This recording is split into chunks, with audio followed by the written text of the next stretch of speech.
Meus queridos amigos e amigas, mais uma vez juntos para estudarmos os ensinamentos de Jesus. Que bom!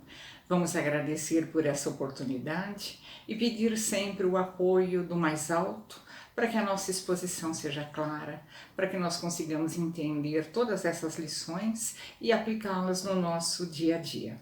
Que assim seja. Hoje nós vamos falar sobre mais uma lição contida no livro Reforma Íntima Sem Martírio, da irmã Dufour. E essa lição ela tem como título Só o bem repara o mal.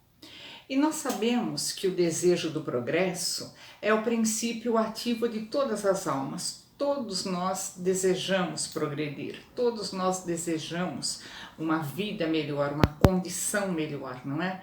Então esse desejo nos induz, atiça a nossa vontade para essa ascensão nos domínios da evolução, do nosso melhoramento. E, embora faça parte do processo natural de aperfeiçoamento individual em todo ser humano, esse desejo de progresso, de evolução, ele toma, sim, algumas conotações, alguns significados bem específicos, bem claros, individualizados, conforme a natureza da nossa vivência na erraticidade. Então, conforme as experiências que nós tivemos quando estivemos lá na erraticidade, lá no plano espiritual, não é? Esse desejo do progresso que todos nós temos, ele assume contornos, significados específicos para cada indivíduo. Então, quanto maior a dor, quanto mais decepção lá no espaço que nós tivemos entre as reencarnações, mais profundos, maiores são esses anseios de mudança. Então, quanto mais dor, quanto mais decepção a gente detectou nesse espaço entre as nossas reencarnações, quando estivemos na erraticidade, mais profundo esses anseios de mudança vão integrar as nossas aspirações, o nosso querer, a nossa vontade e vão determinar, sim, alguns traços psicológicos em cada indivíduo. Nós somos individualidades, então todas as pessoas, elas não reagem de uma maneira igual, Cada um sendo uma individualidade e dependendo dessas experiências, vão ter um tipo de comportamento, Aspirações diferentes quanto a esse processo de progresso, de evolução. E esse desejo de melhora, de progresso, ele é bem mais intenso naqueles que já regressaram arrependidos ao corpo físico, daqueles espíritos que já tiveram a noção de que cometeram atos falhos, atos equivocados e voltam para o corpo físico já com essa noção de arrependimento. Confesso que o que eu fiz foi errado, não é? Tomei consciência disso, estou arrependido. Mas o arrependimento sozinho não basta, nós sabemos disso. Nós temos que reparar aquele ato equivocado, não é? Então esse desejo de progresso ele é mais intenso naqueles que já retornam para o corpo físico com essa sensação já de arrependimento. Errei, não é? Fiz uma coisa indevida, preciso consertar isso e não fazer mais isso, Mas na verdade todos nós retornamos ao corpo físico com um certo nível de arrependimento, porque nós temos estímulos lá na erraticidade para lembrarmos dos nossos atos e analisarmos, e oportunidade de nos arrependermos, Então, na realidade, todos retornamos ao corpo físico com um certo nível de arrependimento, e tanto maior for esse nível, melhor esse anseio para reparação, para correção, Então, sendo assim, retorna-se ao corpo carnal com esquecimento temporário dessas recordações, mas com uma expressiva soma de ideias de renovação. Nós esquecemos o nosso passado, é uma coisa bendita, mas nós temos, uma expressiva soma de ideais de renovação. Então, no nosso íntimo, nós temos aquela consciência de que precisamos melhorar. E se precisamos de melhorar é porque não fomos tão bons. e sempre temos algo a melhorar, não é? Então isso determina os motivos pelos quais para uns espíritos, para umas pessoas, a reforma íntima é tão essencial em relação aos vários objetivos da existência. Mas também, igualmente, ela explica a causa de tantos sentimentos que levam o homem ao sofrimento, quando ele estagia no remorso, sem a vontade ativa de reparar suas faltas. Então é outra vertente, não é? A pessoa estagia ali no remorso, ela sente que ela fez alguma coisa que não devia, alguma coisa errada, equivocada, mas ela não chega ainda a esse arrependimento. Ela tem um remorso por ter feito aquela coisa desagradável, aquela coisa equivocada, né? Mas ainda ela não tem aquela vontade ativa para reparar as faltas. Ela está num terreno ainda bem intermediário. E essa situação de remorso, de você não ter aquele ânimo de reparar, é uma situação aflitiva, uma situação que causa angústia, uma situação que causa sofrimento, né? Então, particularmente, a maioria de nós que somos assim sempre atraídos para a necessidade imperiosa da renovação, nós estamos sempre sendo estimulados para essa renovação, né? Então, a maioria de nós que somos atraídos para essa necessidade imperiosa, sim, de renovação, quando no retorno à escola terrena, a uma nova oportunidade de encarnação, nós trazemos sim na nossa intimidade uma grande aspiração de nos transformarmos, né? Em razão daquelas angústias que nós experimentamos pelas duras revelações descerradas pela desencarnação. Na desencarnação, nós temos um contato maior com o que nós fizemos, as nossas percepções, elas se ampliam, tá? Então, nós temos essa condição de enxergar um pouco melhor, né? Então, trazemos, sim, na nossa intimidade, essa grande inspiração de nos transformarmos, né? Porque nós experimentamos angústias lá pelas aquelas revelações na erraticidade que nós tivemos, né? Revelações essas que foram assim propiciadas pela nossa desencarnação. E o traço psicológico característico desse quadro é um forte sentimento de cobrança para conosco mesmo. Então nós temos toda a noção daquelas falhas e nos cobramos, né? Achamos que nós somos as piores pessoas, que fizemos coisas muito negativas, e daí nós não nos propomos a ir para frente, nós ficamos paralisados, né, com aquele remorso, pensando naquela situação aflitiva. Isso exerce sim uma pressão psíquica e ela é facilmente percebida, essa pressão psíquica, né, por vários incômodos que nós enfrentamos durante todas as etapas praticamente da nossa existência carnal, desde a infância até a velhice, não é? Nós temos esses momentos de incômodos. O que é isso? São esses traços psicológicos, esse sentimento de cobrança para conosco mesmo, né?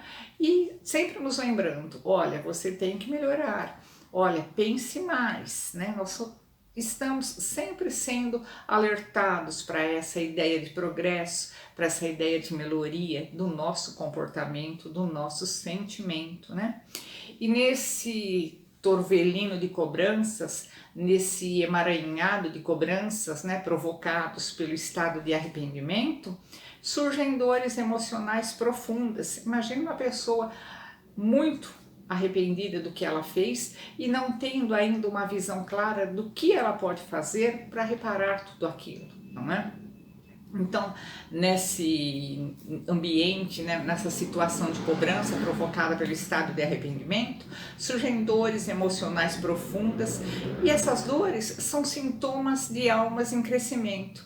Então, por um bom tempo, nós vamos sentir ainda essas dores profundas, esses incômodos emocionais. Por quê? E tudo isso são sintomas de almas em crescimento. E nós estamos no início ainda do nosso crescimento. Nós temos muita coisa ainda pela frente, né? E essas dores, essas aflições são os cutucões, não é? Pare, pense, vá em frente, você está no caminho certo, corrija-se, não é? Então, a depressão, a autoestima baixa, a insegurança, ansiedade, frequentemente são angústias do aperfeiçoamento. Então nós sentimos isso, não vamos nos paralisar por causa disso, né? Tudo isso que eu estou sentindo são coisas desagradáveis, né? Mas olha, são angústias do aperfeiçoamento. Se eu estou sentindo isso, é porque eu tenho que parar, analisar e mudar de comportamento para que eu não sinta mais isso, não é? Então são angústias do aperfeiçoamento da alma. São alguns dos grandes incômodos que Kardec faz referência a esses incômodos, né?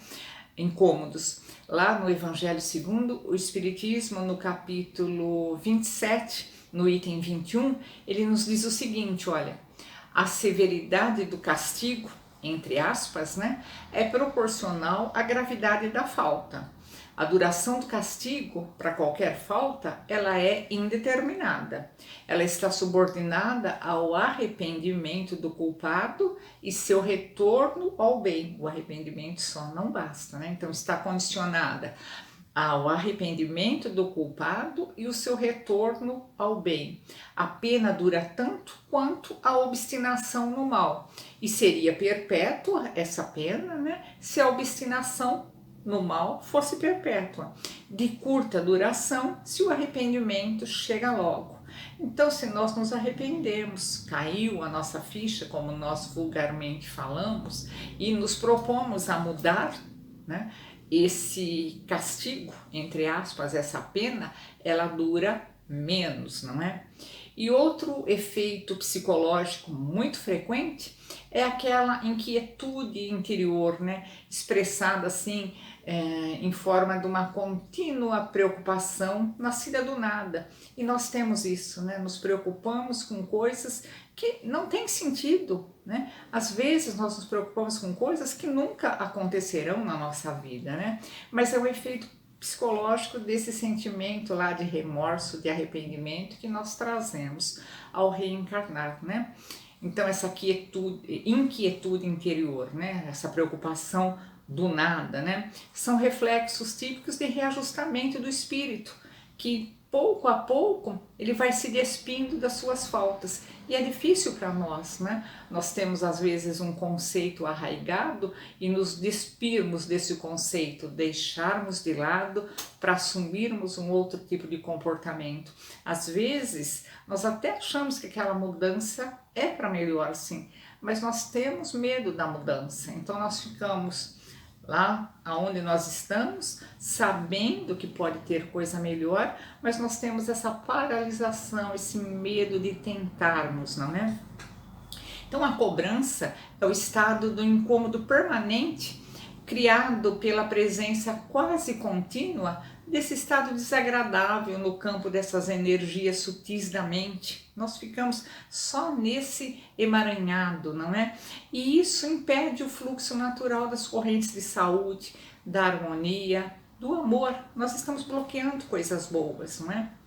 E, embora dolorosa, a irmã Cidofo salienta, né? Embora dolorosa, essa é a forma pela qual a alma resgata o vínculo entre o sentimento e a consciência. Ela já está colocando sentimento ali, né? E esse vínculo, esse que foi rompido pelaquela artimanha aprendida de negar sentimentos para não escutar os conselhos da voz interior.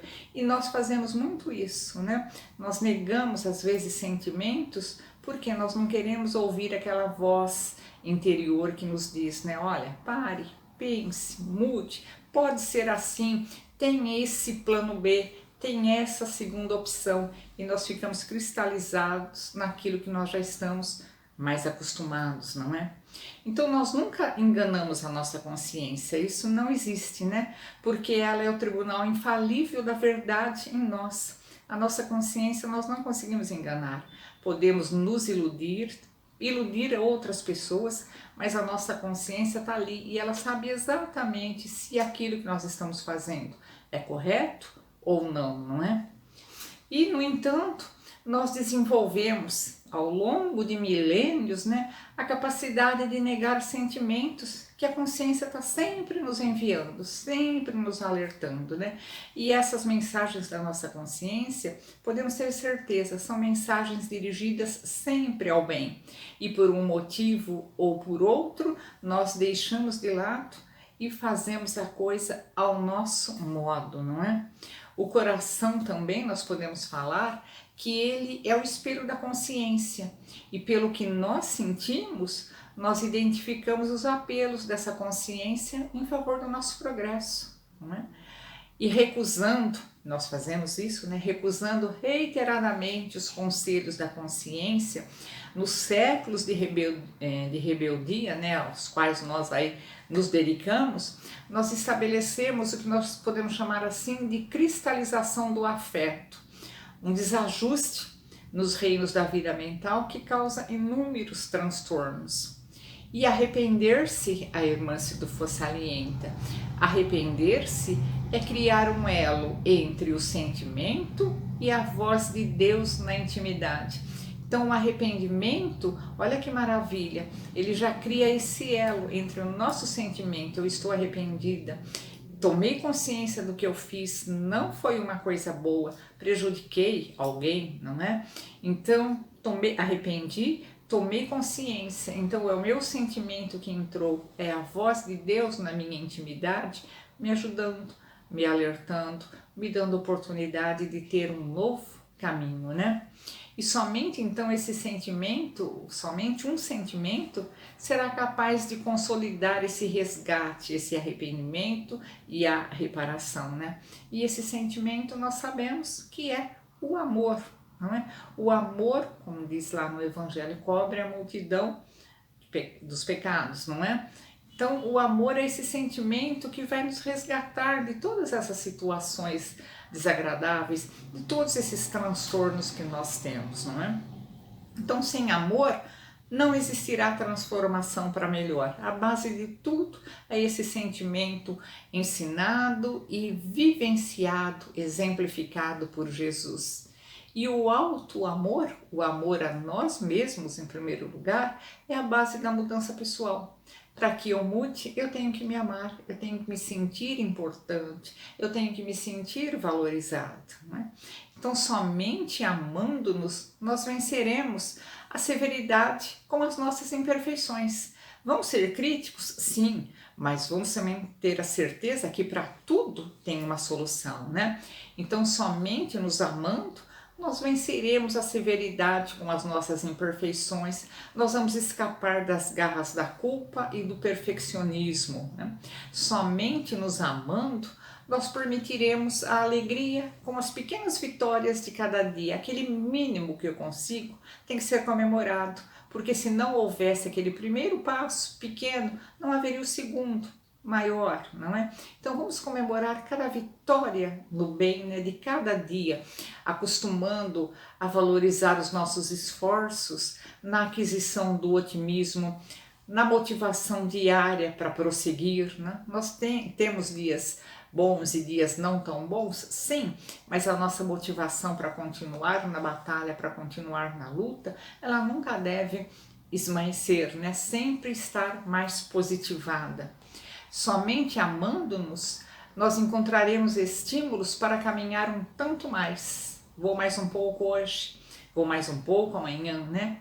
Arrependimento, então, é a via de redenção e, ao mesmo tempo, ele é um caminho para as almas em reeducação. É o primeiro passo ali, né? Mas ele sozinho, ele não significa muito. É o primeiro passo, é o start para que eu comece a repensar a minha rota, a corrigir o meu destino, né?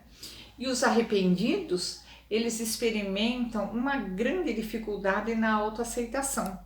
A gente fica cobrando, por que eu fiz isso? Foi uma coisa super desagradável, eu prejudiquei, eu causei um dano enorme. Às vezes nós falamos, é irreversível o que eu fiz. Tem coisas que são mesmo irreversíveis, não é? Mas por isso nós vamos nos paralisar? Não, não podemos fazer isso, né? Então os arrependidos, eles experimentam larga dificuldade na autoaceitação. Cobram severamente de si em razão do sistema autopunitivo implantado pela culpa, agregado ao seu campo áurico, ao seu campo perispiritual, né? Mutações vibratórias similares, como se fossem descargas de alta voltagem. Lembrou daquilo, ele é afetado no seu campo mental. Lembrou daquela ação, ele é afetado na sua aura, né? Então, olha ali, nós paralisamos por isso, erramos, todos nós erramos, né? Erramos mais no nosso passado. Daqui para frente, se Deus quiser, com o nosso esforço, aprendendo, mudando o nosso comportamento, nós vamos errar um pouco menos, tá? Mas erramos, né? Não vamos nos desesperar. Nós vamos tentar corrigir, vamos tentar consertar aquela situação e no mínimo, não repetir aquele ato equivocado, não é? Então, uma insatisfação incessante é a faceta que mais traduz esse processo curativo do espírito. Aquela insatisfação incessante, aquela procura por algo diferente. O que eu posso fazer? Qual que é a cura para o meu mal-estar, para o meu incômodo, né? Então essa energia, que nós podemos chamar de enfermiça, é um dos fatores que causam desarmonia nos nossos neurotransmissores, na nossa química cerebral, né? Como a serotonina e a noradrenalina, são afetados, né? E nós tratamos aqui do arrependimento como sendo a nossa maior conquista, uma virtude nós podemos até chamar, né? E não somente um estado mental passageiro que ocorre de atitudes equivocadas. É uma questão de decisão profunda. A partir do momento que eu me arrependo, é um momento crucial. Me arrependi. E daí? Vou cruzar os braços porque não tem jeito? Ou vou partir para a reparação, né? Então é uma questão de decisão profunda para quem atingiu essa saturação nas más escolhas que fez repetidamente. Errou, né? É uma virtude o arrependimento, porque se trata de uma vitória substancial. É o primeiro passo, é aquele start, né? É o primeiro passo para a alma arraigada, né, naqueles tormentos da ilusão, porque nós erramos, porque nós éramos ignorantes, né? Então, para que essa alma arraigada nesses tormentos da ilusão, ela possa se libertar desses resultados infelizes que nós repetimos por milênios, né?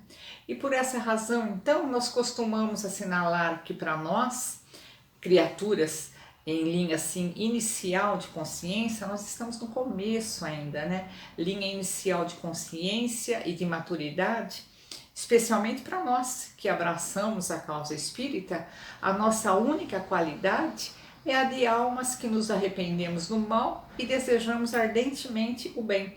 Então nós já estamos nesse estágio, não é? Nos arrependemos do mal que nós fizemos lá atrás e estamos desejando ardentemente o bem, não é?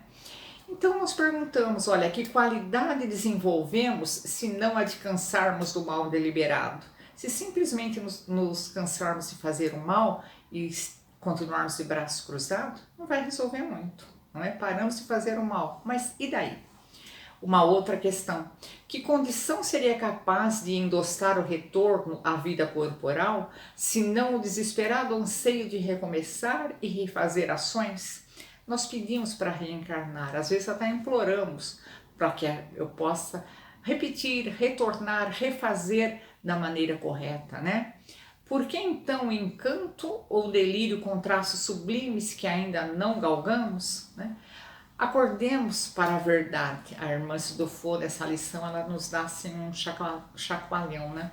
Acordemos para a verdade espiritual que nos cerca e vamos promover o nosso distanciamento das ilusões de grandeza, né? Nós somos pequenos, mas estamos progredindo.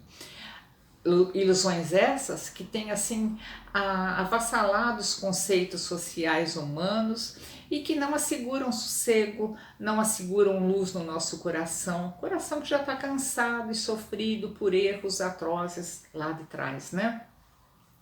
E sem medo, então, sem vergonha ou culpa, nós vamos verificar os quesitos morais que nós estamos sendo chamados a extirpar.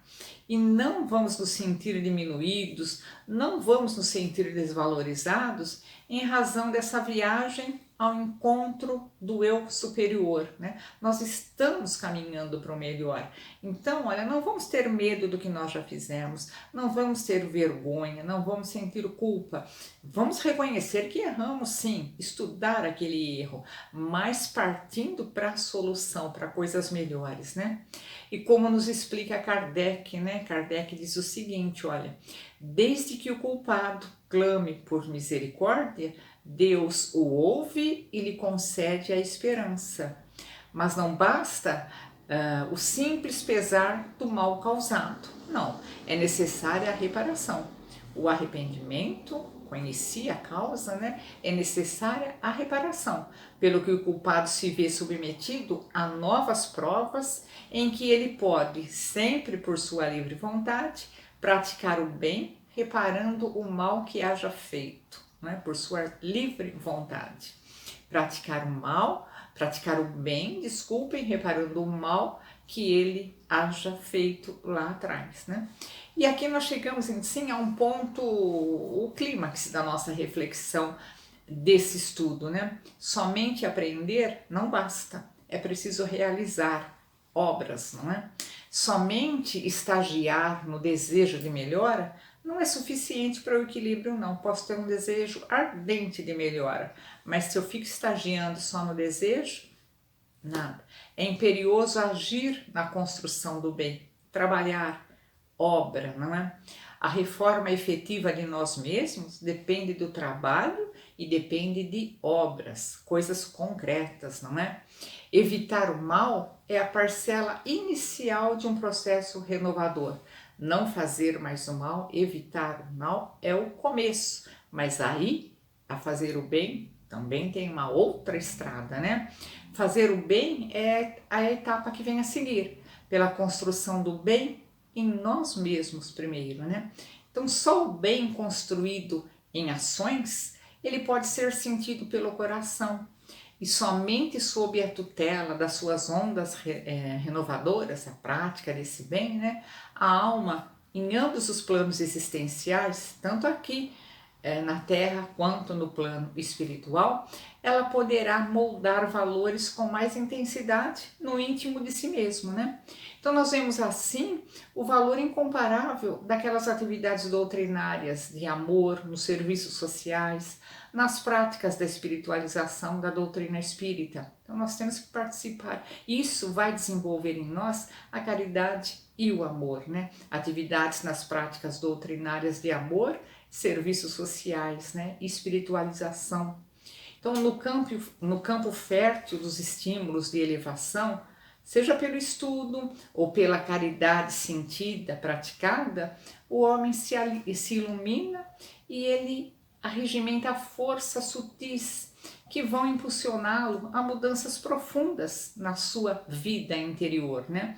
As quais nem ele próprio, a princípio, poderá aquilatar. A mudança é grande, às vezes ele nem tem noção dessa mudança se efetivando. Então, só por meio do bem se repara o mal, e a reparação nenhum mérito apresenta se não atinge o homem, nem no seu orgulho, nem nos seus interesses materiais. O arrependimento é a nossa maior conquista, porque através dele já estamos procurando a reparação pelo trabalho no bem, pela reeducação dos nossos costumes e dos nossos sentimentos. Somente dessa forma nós somos capazes de vencer um dia após o outro, né? Sem desanimarmos daquela semeadura de amor que nós começamos a plantar, começamos a mudar, estamos sim jogando essas sementes do bem. Elas podem ser pequenas, mas frutificarão sim um dia, né? Só o bem repara o mal, somente ele nos dará energias essenciais para continuar. E concluindo, portanto, que lutar e tentar, errar e recomeçar fazem parte da nossa longa caminhada regenerativa. E somente uma atitude pode fazer com que o arrependimento transforme-se em loucura ou perturbação, fracasso ou queda. É a desistência de tentar, pois assim transformaremos o arrependimento impulsionador em remorso estagnante e tortura mental a caminho de desajuste. Então nos arrependemos, vamos partir para a reparação, não é? para não cairmos nesses estados desagradáveis, não é? Trabalhemos então incessantemente pelo bem, é o convite que fica a todos nós. Trabalhemos incessantemente pelo bem, pois só o bem repara o mal, né? E se algum de nós ainda tem alguma dúvida sobre o que seja o bem, vamos guardar aquela eloquente, aquela universal fala do Espírito Verdade, quando diz, né, olha, vede o que querias que o seu amigo fizesse para você. Faça a mesma coisa, né? Tudo se resume nisso. Então, às vezes eu posso alegar, mas o que é o bem? Como que eu faço o bem? Primeira coisa, eu posso ser uma pessoa ignorante, não ter grande conhecimento intelectual, mas eu sei o que é o bem. Eu gostaria que isso fosse feito para mim, né? Gostaria muito. Então, posso fazer com certeza. Gostaria que isso daí ia me desagradar, ia me chatear, ia me prejudicar muito. Então também não faço para o meu próximo. Então acertamos no bem, só o bem repara o mal. O que é o bem? Só pensarmos assim, olha, fariam comigo, eu gostaria? Não, então também não faço. Então sempre, olha, fazer aos outros o que queríeis que vos fizessem.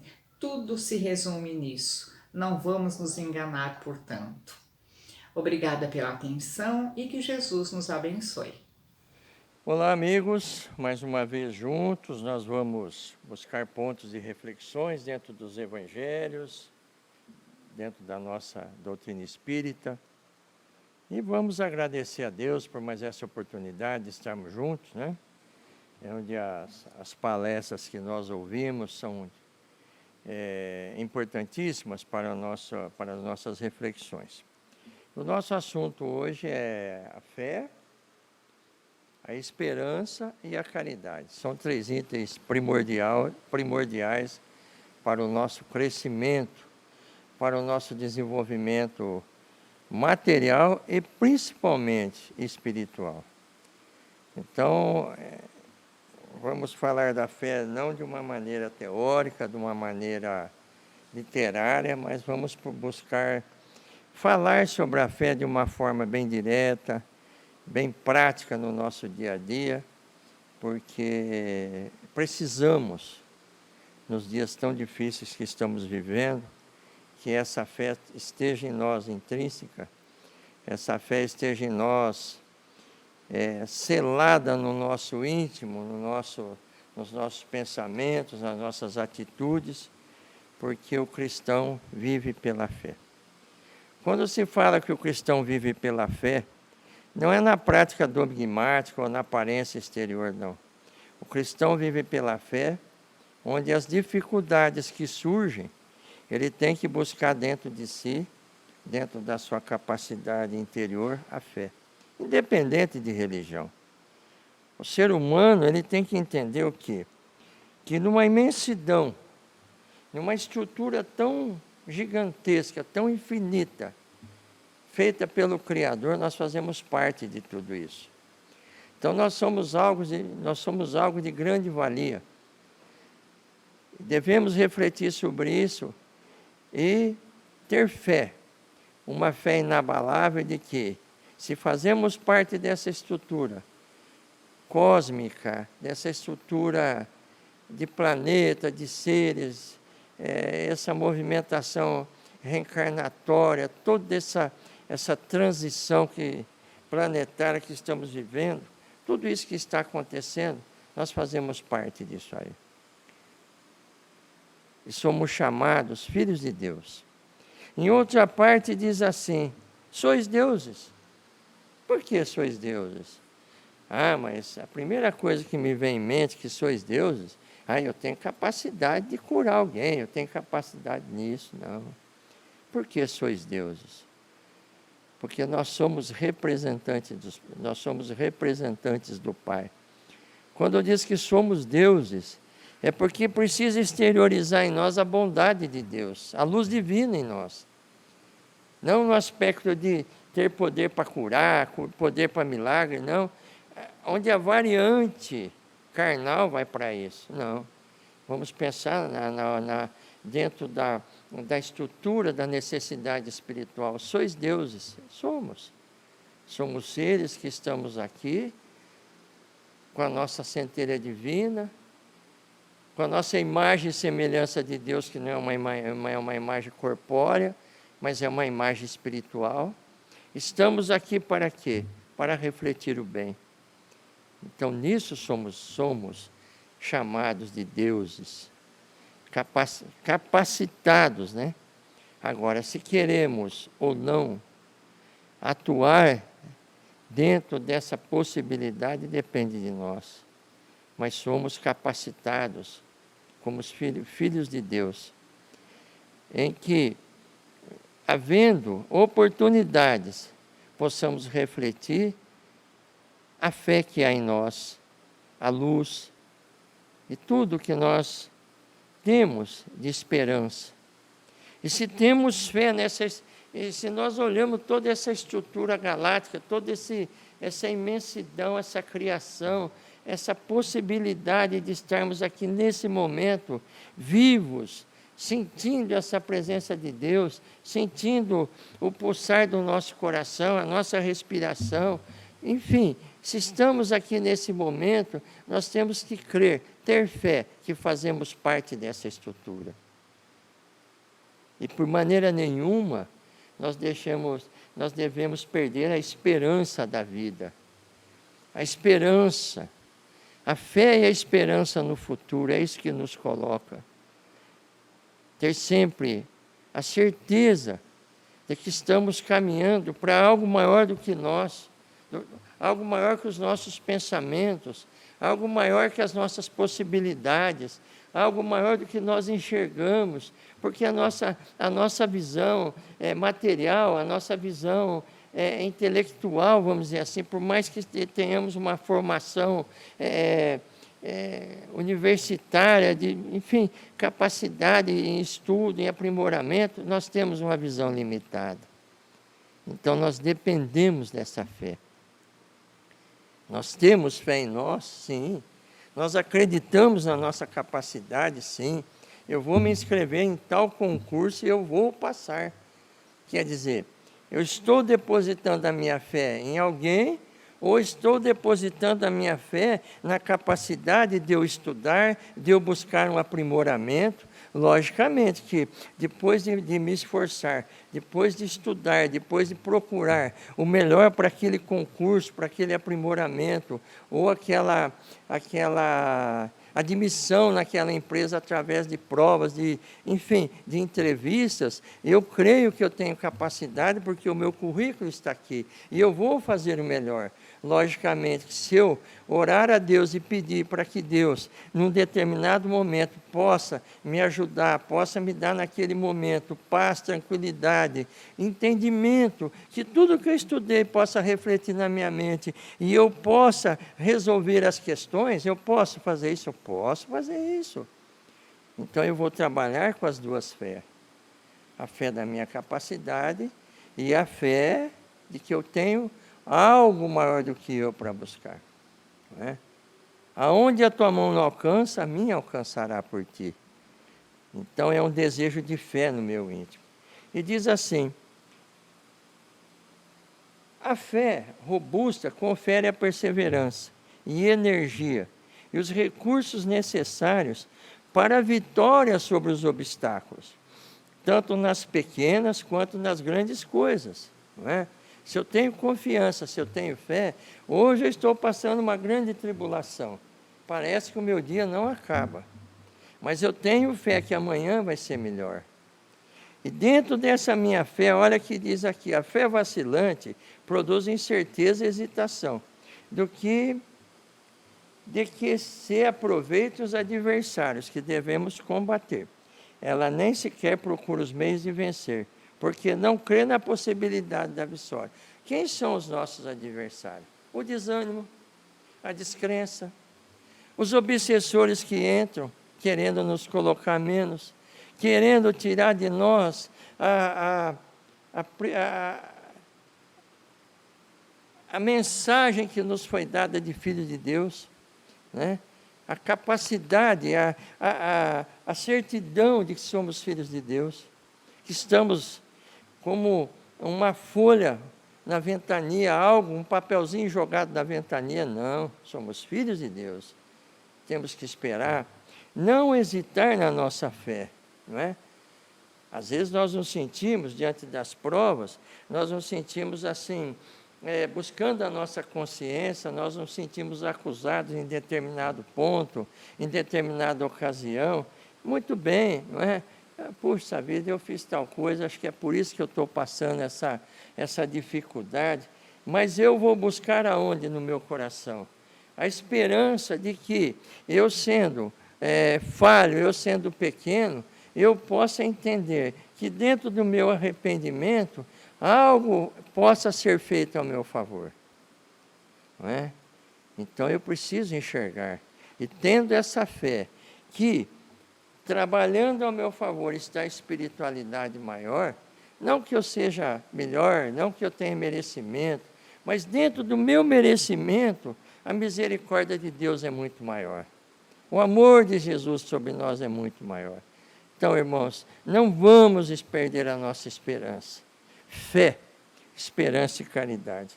Olha o que diz assim: a fé sincera e verdadeira é sempre calma, confere a paciência que sabe esperar, porque estando apoiada na inteligência e na compreensão das coisas, tem a certeza de chegar ao fim. A fé insegura sente a própria fraqueza. Então, nós não somos fracos, não, nós temos algo que nos possibilita a marcha para a frente, para o futuro. Nós temos um alvo, nós temos um destino. Não nos foi cerceada a liberdade de buscar a Deus. Não. Sabe, a compreensão, mas eu vivo errante, eu vivo nisso, eu vivo... Sim, nós temos dentro de nós o desejo de uma mudança, nós temos a esperança de nos transformarmos. Sim, então isso é importante. O outro item do Evangelho segundo o Espírito, no capítulo 19, no item 6, fé religiosa, né, a condição da fé inabalável. Então ele fala aqui a respeito da fé dogmática. O que é a fé dogmática? Nossa, aquele homem é fervoroso, hein? Olha, está com a Bíblia de baixo. Nossa, ele anda com a Bíblia para baixo e para cima. Nossa, olha que homem fervoroso, olha. E diz em outro ponto nos evangelhos, a fé sem as obras é morta. Não é? Quais são as obras? As obras da fé na nossa vida é quando estamos, como nós já falamos, numa determinada dificuldade, nós cremos que não é a minha exteriorização de fé que vai me ajudar naquele momento. Porque dogmas, práticas exteriores, isso não nos traz consistência. Haja visto que pela experiência que temos em outras denominações religiosas, principalmente numa determinada denominação, em que a prática dogmática é muito acentuada, vamos dizer assim, você percebe que pessoas que diante do primeiro esbarrão vão desanimando, vão perdendo a fé. E perdendo a fé, vão perdendo a luz. E perdendo a luz, vão sendo, pelaquela doutrina, condenados a saírem daquela doutrina ou se perderem pelo mundo. E não é assim. A nossa fé, ela tem que ser uma fé em Deus, não em determinada bandeira religiosa. Sim, nós temos a nossa doutrina espírita, nós temos a consistência da nossa doutrina.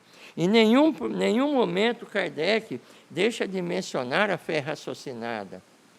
A fé capacitada de enxergar e de buscar as coisas que são provenientes daquilo que nós enxergamos e que nós possamos, na verdade, vencer, não através de ilusão ou, enfim, de achar que tem que ser, não.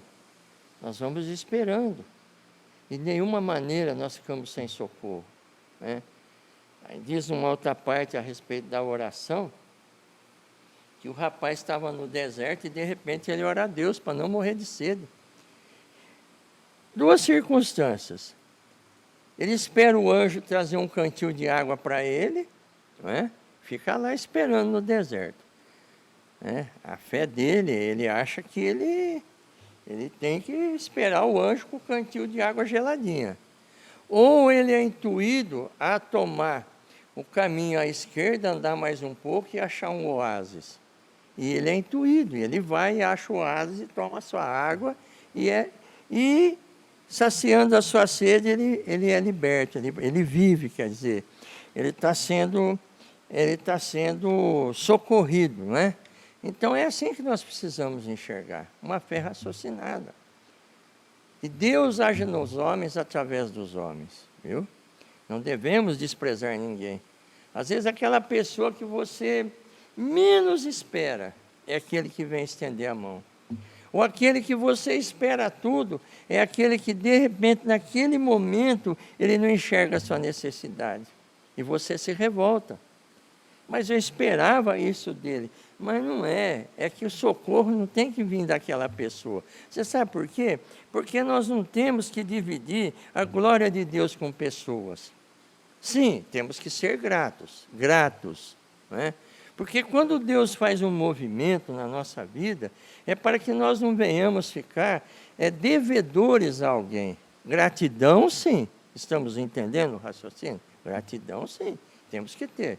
Porque os ingratos perante Deus não são bem aceitos, né? O nosso coração cristão tem que ser cheio de gratidão, não é? Então vamos lá. A fé, para ser proveitosa, deve ser ativa, não adormecida, quer dizer, está sempre empenhados. Vamos falar um pouco agora de esperança, né? Em que eu devo esperar? O que é uma esperança?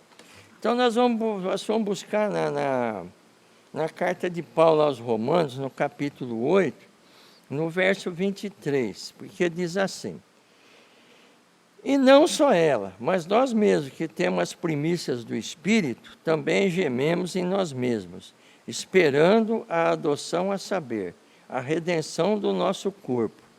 Ele escreve corpo aqui, mas não o corpo material, corpo espiritual, o nosso espírito. Porque em esperança, olha, em esperança fomos salvos.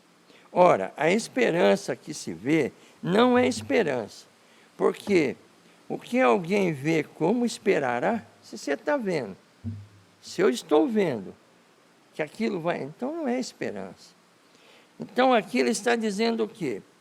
Que nós temos a esperança, que nós nos esforçamos para o nosso aprimoramento espiritual, moral espiritual, porque nós temos esperança num mundo feliz.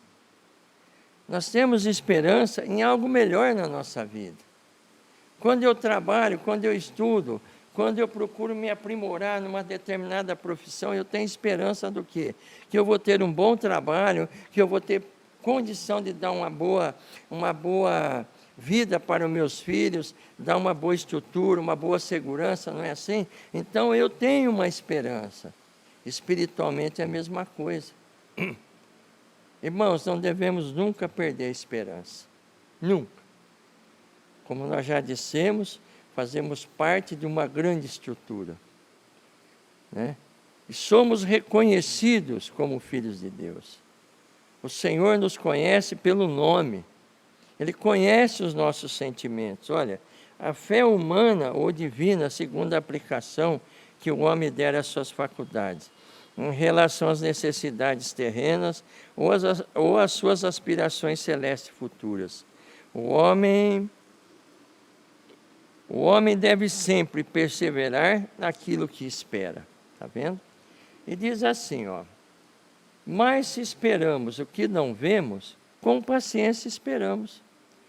Então não devemos nunca perder a nossa paciência, nos desesperarmos. Não. Porque quando nós desesperamos, quando nós nos abalamos na nossa fé, naquilo que nós cremos, o nosso padrão vibratório cai. E é quando ele fala aqui a respeito dos inimigos, daqueles que estão esperando, né? Os adversários que estão esperando para nos combater, para nos derrubar. Então vem as manifestações contrárias à nossa vida. Para quê? Para nos abalar. Para ver aonde está a nossa fé. E essa fé é conquistada da noite para o dia? Não, essa fé ela está imbuída no nosso desenvolvimento reencarnatório, no nosso crescimento.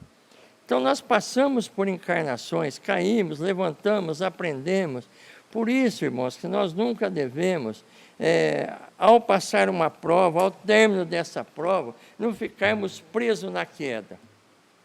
Não, mas ficarmos focados na vitória que tivemos com relação àquela prova. É isso que nós temos que focar. Aí nós vamos crescendo. Existe uma parte no livro de Reis, salvo engano, a respeito do rei Davi. Se é história, se é alegoria, se é fantasia, nós não sabemos, mas está lá. E nós vamos mencionar como um tipo de uma parábola, vamos dizer, de uma análise, né?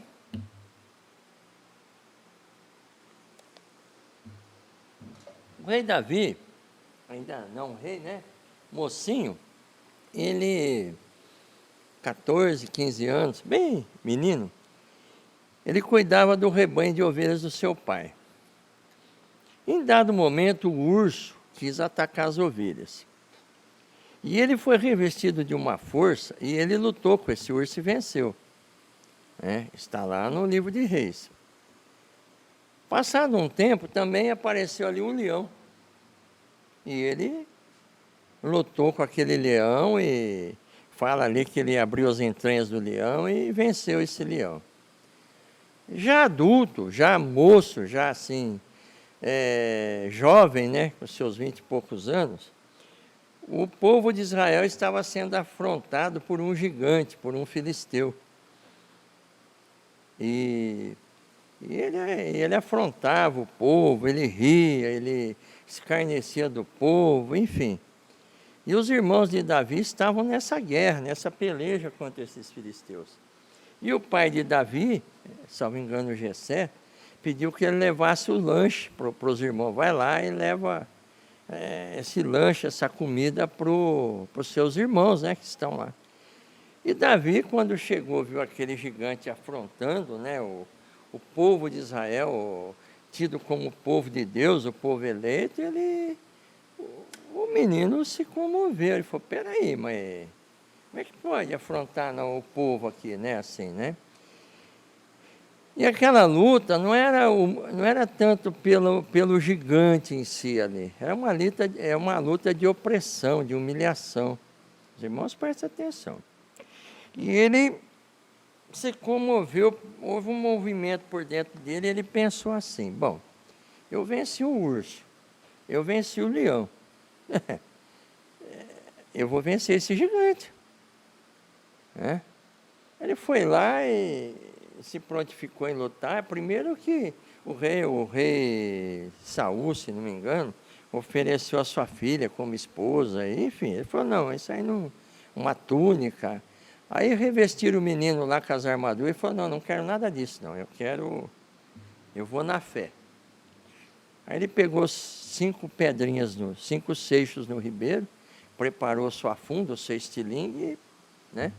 E o gigante veio com espada, com aquela armadura toda, e ele pegou uma pedrinha e tacou no gigante, pegou bem na fronte do gigante, o gigante caiu. Está no livro de Reis. Se é história não é história, está lá, né? O que nós queremos dizer com isso? Que as provas vêm para nos aprimorarmos, né? E de repente tem um gigante na nossa vida que ele não é tão grande assim. Mas pelo nosso medo, pela nossa timidez, pela nossa covardia, vamos dizer assim, ele se torna grande. É aí que entra a renovação da fé e da esperança. É aí que entra o medo, é aí que entra o não medo de vencer a batalha, a perseverança na fé, não é, irmãos? Vamos ver agora a respeito da caridade. Vamos lá. São 3 itens que nós estamos estudando separadamente para juntá-los depois. A caridade diz assim, Paulo, né? A caridade, ela tem que ser benigna, ela não pode ser invejosa. A caridade, ela não suspeita mal, né? Ela não busca os seus interesses, ela não se irrita, não se folga com a injustiça. Ainda que eu falasse a língua dos anjos, ainda que eu pegasse todos os meus bens e distribuísse com os pobres, ainda que eu desse a minha vida por alguém, se eu não tivesse caridade, de nada serviria. Por que Paulo disse isso? Porque, irmãos, tudo o que nós fizermos, façamos de coração. Eu aprendi no centro que eu tenho que dar a cesta básica. Tá bom. Vai lá dar a cesta básica. Com que sentimento? Com que amor? Com que dedicação eu estou fazendo isso aí? É por obrigação. Mas é mandamento lá do centro. Não. Não vamos transformar as nossas obras, as atitudes que nós tenhamos, de acordo com as palestras, com os ensinamentos, em dogmas. Não, de forma nenhuma. Nós temos que deixar as coisas acontecerem dentro de nós e nós, espontaneamente, nos prontificarmos a atender o desejo que vem do íntimo do nosso coração. Aí sim, eu estou fazendo a caridade. Estou fazendo com amor, com dedicação. Estou abrindo o meu coração com sentimento. Às vezes não é uma marmitex, não é uma cesta básica. Às vezes é tanta energia boa que eu coloco naquele marmitex, naquela cesta básica, que ao chegar essa cesta na casa de alguém, além de suprir a sua necessidade material de se alimentar, ela vai trazer uma energia revigorante para aquela pessoa se animar. Está entendido, irmão? São energias. É o amor que nós nos dedicamos. Eu trouxe aqui um assunto para nós encerrarmos da Revista Espírita. Bonitinho, tá? A fé diz assim para nós, através de um espírito: eu sou a irmã mais velha da esperança e da caridade. Chamo-me fé. Sou grande e forte. Aquele que me possui não teme o ferro nem o fogo, pois ele é a prova de todos os sofrimentos físicos e morais. Irradio sobre vós com um facho cujos jatos brilhantes se refletem no fundo dos vossos corações e vos comunico a força e a vida. Entre vós dizem que transporto montanhas, mas eu vos digo, venho erguer o mundo, porque o Espiritismo é a alavanca que me deve ajudar. Uni-vos a mim, uni-vos à fé. Eu venho convidar-vos, eu sou a fé. Essa é a nossa irmã Fé, mandando o seu recado. Vem pelo espírito de Georges, bispo de Périgord, né? A esperança diz assim: meu nome é Esperança. Sorrio a vossa entrada na vida. Sigo-vos passo a passo e não vos deixo senão nos mundos onde para vós se realizam as promessas de felicidade, incessantemente murmuradas aos vossos ouvidos. Sou vossa fiel amiga. Não repilais vossas inspirações, eu sou a esperança. Agora vamos ver o que diz a caridade para nós, a nossa irmã caridade. A caridade. Eu sou a caridade. Sim, a verdadeira caridade. Em nada me pareço com a caridade cujas práticas seguis. Aquela que vos usurpou em meu nome. É fantasista, caprichosa, exclusiva, orgulhosa. Venho premunir-vos contra os defeitos que aos olhos de Deus empanam o mérito e o brilho de suas boas ações. Sede dóceis às lições que o Espírito de verdade vos dá por minha voz. Segui-me, meus fiéis, eu sou a caridade. Então, irmãos, vamos refletir naquilo que foi falado. Não percamos nunca a nossa fé, a nossa esperança em Deus. E que possamos sempre, nessa fé, nessa esperança, termos sempre um coração disposto, aberto à caridade. Vamos agradecer a Deus. Senhor Jesus, querido Mestre, queremos agradecer, Senhor, por essa oportunidade, por essas palestras.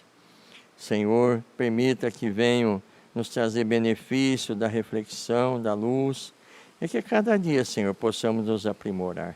Reveste-nos, Senhor, de fé, de esperança, num mundo tão tumultuado, com dificuldades, possamos sempre, Senhor, enxergar as oportunidades da prática da caridade. Caridade essa que se inicia conosco e possamos assim, Senhor, derramar sobre os nossos entes queridos, sobre os nossos amigos, enfim, sobre todos que nos cercam. Agradecemos, Senhor, pela Tua presença, pelos nossos irmãos, nossos amigos espirituais, e que, Senhor, tudo possa ser iluminado e guiado por Ti. Que assim seja.